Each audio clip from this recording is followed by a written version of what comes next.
So our next speaker is someone who's decided to make the island their home and are going to be talking about their journey. It's Line Hadsbjerg. Line, I'm going to invite you to come. Here you go. Thank you. I can help you sort out my paperwork. Let them hear your name and your... Yeah. Thank you. Hi, everyone.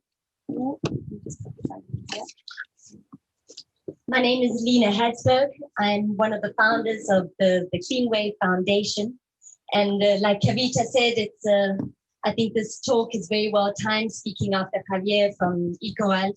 And as our work here really is focusing around connecting people to nature. And apart from trying to mobilize this movement, I'm also a documentary filmmaker.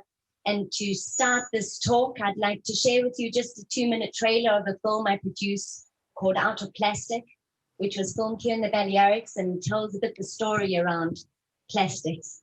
So I now hand over to the technicians to help me out now. Nina's going to put the movie.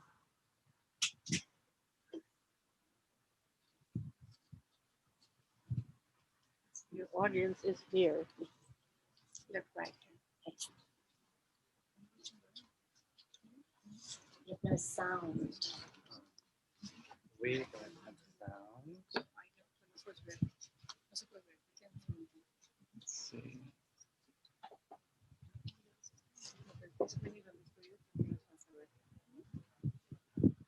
Nice. It doesn't.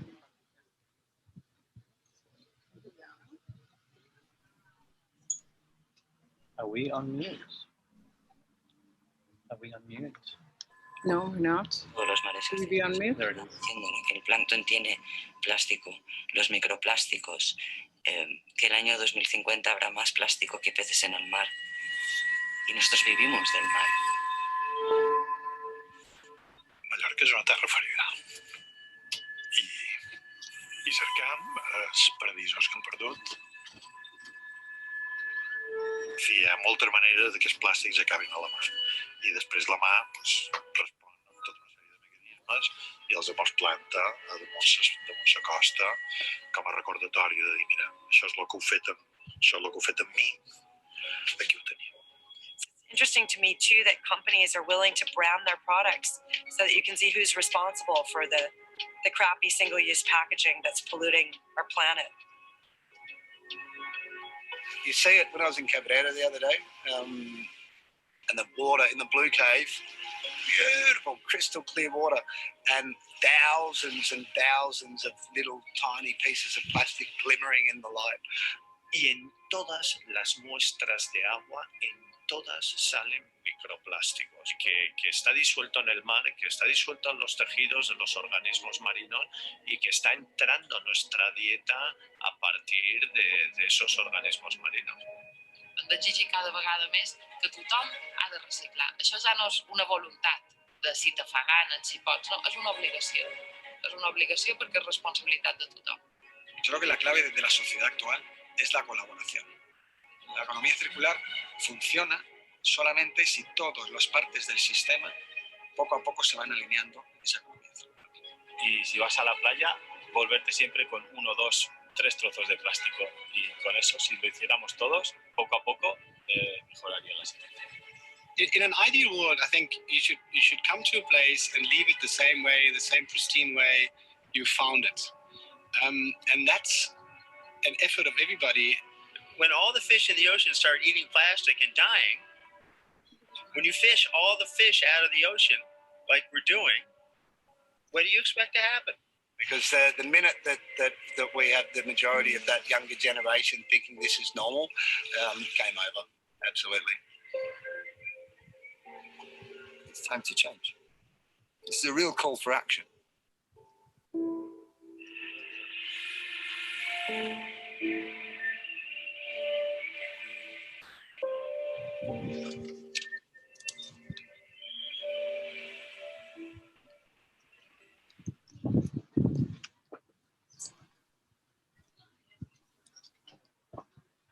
Well, thank you. That was a bit tricky to see for some of us.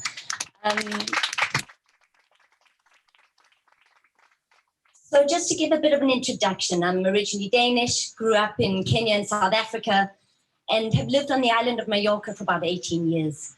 I'm a writer, a storyteller, a filmmaker, and my work has taken me to all different parts of the world, and often documenting what I would call the underbelly of humanity. Often it's been child slavery in Bangladesh, the slum buildings of the inner city of Johannesburg. And although I don't seek the suffering or the darkness, what I look for are the particles of light, because at the essence, it's the inspiration of the human spirit. And those are the stories that I feel deeply passionate about. And those are the human beings that, at the end of the day, it's each of our stories that brings us together. And in preparing, as a storyteller, also, I'm a lover of words, and words have power. And when preparing for this speech today at the World Hope Forum, I was looking at the word hope and reflecting that hope is the fire that mobilizes revolutions, that hope is the courage of refugees who have to leave their homelands, that hope is the prayer of mothers of the Chikok villages who are still hoping for their daughters to return, that hope is the joy that I see when I look at my daughters grow up.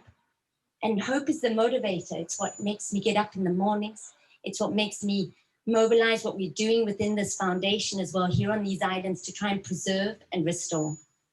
But in doing this work, I've also realized that social and environmental issues are deeply interconnected, that you can't speak about environmental awareness and not address access to education, that you cannot speak about trying to maintain biodiversity in the Mediterranean and then turn a blind eye to the refugees who drown in her waters.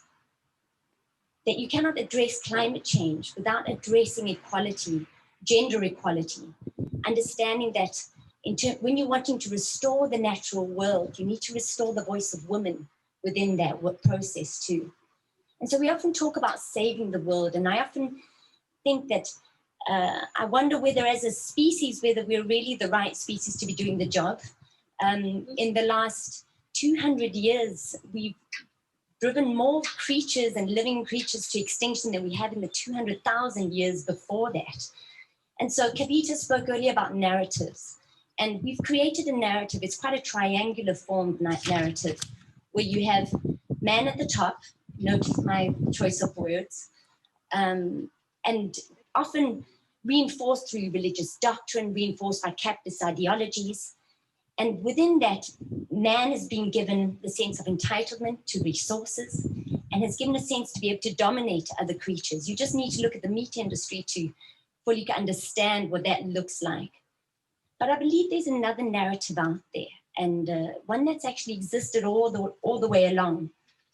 It's a narrative that speaks to community. It's a narrative that speaks to our collective well-being. And most importantly, it speaks to our deep interconnection with the natural world. And if we truly understand, if we sense within us that interconnection that we have with the natural world, what are the choices we make? Earlier, we were talking about the way we consume. But then I've been reading a book about bees, and that bees pollinate 1/3 of our food source. We wouldn't even consider producing chemicals that might jeopardize our survival.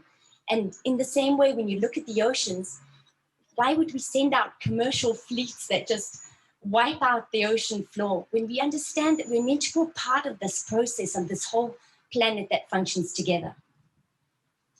And so this leads me to a question of leadership as well. And I think we've often been perhaps disheartened by the leaders who often work on their own agendas. And I believe that we need to look at far more an authentic type of leadership. And what is authentic leadership? Someone called Neil Croft speaks of it's someone who's purpose-driven. It's someone who tries to bring out the best version of themselves, but also the best version of everyone around them. And I'd like to take it even further and say, what does authentic community leadership look like? And I'd like to give 2 examples that we've been doing within our organizations. So if you can imagine that these islands on normal years get about 13 million visitors a year. And imagine how all of those people are thirsty. And on these islands, we have a great distrust for water that comes out of the taps, partly for good reason. And so what happens is that all of us, residents and visitors, end up buying all their water in plastic water bottles. And this was this moment of realization that came perhaps about 4 years ago, where together with my husband, we said, well, what can we do? We were lugging our packets of water up to our 5th floor apartment, and we thought, well, what alternative is out there? So we decided, let's reach out to our friends, bar owners, restaurant owners, yoga studios, and said, let's create a network of water refill points. And so people came together. We helped them create water systems that are attached to the taps. So we're using the local water. We get it filtered. And then we created an app where people could go and see, where am I? Where's the closest refill point? We then ended up connecting with the government, which was, I could say, a 2-year courtship of trying to say, let's try and bring back the public fountains. This is, within Kavita spoke about going back to bring it forward. And the public fountains existed on Mallorca, but they were all closed down. So now if you walk the streets of Palma, this year we're rolling out 30 public refill points, which you can go with your sustainable bottles and refill for free. And apart from that, those businesses, the bars, the restaurants, they also form part of that network. So it's really that community initiative to try and solve a really urgent issue, which is not only the plastic, but that also water should be freely available for everybody. And often we use the UN SDGs, the United Nations Sustainability Development Goals, as our mantra. It's the best plan we have out there. But to be honest, there are moments where I think it doesn't go far enough. I'm not sure I'm satisfied in just sustaining what we have. I don't want to sustain the graveyards of corals that you see in the Indian Ocean. I don't want to sustain the dwindling numbers of rhinos, black rhinos in Southern Africa. I want to see this island, I want to see it regenerate. I want to see the natural world come alive and regenerate. And so as part of an organization, we thought, well, our work with the plastic prevention is important, but we can go further than that. So we created an initiative called Med Gardens. And Med Gardens sets out to regenerate the underwater forests of the Mediterranean. To give a bit of a glimpse, these are not, perhaps many of you have heard of marine protected areas. These are very important initiatives they cover. We should have many more of them all over the world. But what's important to realize is that about 50% of them are badly managed and underfunded. So we thought, well, what is a better model? What is an alternative model to supplement the marine protected areas? We said, let's create gardens, underwater gardens, where this community becomes the custodians of these gardens. So these are small areas. They're about 25 square meters. We currently have 4 pilot gardens here in Mallorca. The idea is that they're not situated far away in remote areas, but rather close to sea within the swimming areas so that people can come and access the gardens. We have an incredible team of marine biologists. So you must almost envision these Med Gardens to be social and scientific laboratories where people can meet, where citizens and science meet, and where there's a learning. And we invite volunteers to go through a 2-day training where they learn to free dive, they learn to understand the science, and they become our Med Guardians. And then associated with that, we invite the schools. So we've got a school program, and instead of telling them about Posidonia and the algae that we're trying to preserve, we tell them that the world is full of magic. We tell them that they are full of magic, that they just need to look to nature to see the miracles that happen within nature, and that those miracles happen within each and every one of them, that they have the capacity to create real change in their lives. And then, of course, one of the oldest forms of protest is art. So we've created something called an assembly of artivism, where we invite local artists from the communities to engage and help communicate the messages around the regeneration of the natural world and of these Med Gardens. And of course, our scientific team are producing scientific papers. It's complete open source knowledge. So if you were to go in as a scientist onto medgardens.org, you would have access to all the science, access to all the methods that we're using.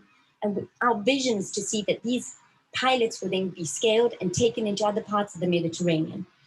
And so in closing, I think what are the lessons we learn? What is my hope when I look into the future? What is it that we're trying to change? And I think there's perhaps 3 things that we need to prioritize. And the one is biodiversity. And if you don't know what biodiversity looks like, then you just need to watch David Attenborough's Our Life on Our Planet, his documentary film. And there you see all the textures of our biodiversity. And I'm not just talking about the natural world, I'm talking about us too. And perhaps this is links to those threads that are woven, our stories that are woven into the society, that our diversity is our strength, and how we need to come together and understand that the fabric of who we are lies in the stories that we're able to tell. And then to become stewards of our environment, understanding that we only take care of that which we love. And then finally, that regeneration of the natural world starts the moment you connect to nature. And raising that awareness, it will shift something within you so that your choices shift and the way that we look at the world then begins to shift. And I'd like to leave you with a message I try to instill in my daughters, in that in a world where you can choose to be anything, choose to be kind. And if that will change the world, I don't know, but I hope so. Thank you.